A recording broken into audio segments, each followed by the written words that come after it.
cho anh được nhìn thấy em lần cuối thôi, để rồi ta chia tay trọn một đời. Đến vội vàng để rồi ta xa nhau, anh đau nhói cho cơn đau cao xa. Đừng vội quay đi mà em, để con tim của anh nhói đau.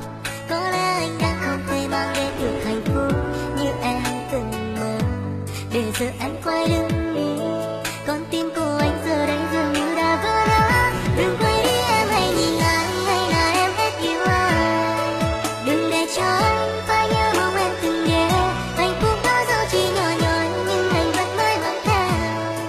Và anh biết em đã đổi thay, hãy bước đi theo cuộc tình mới, nơi mà em đã ước mơ. Anh sẽ thấy con tim anh bình yên, dù anh biết nỗi đau sẽ theo thời gian cuốn trôi anh. Giữa dòng đời anh sẽ vẫn luôn mỉm cười.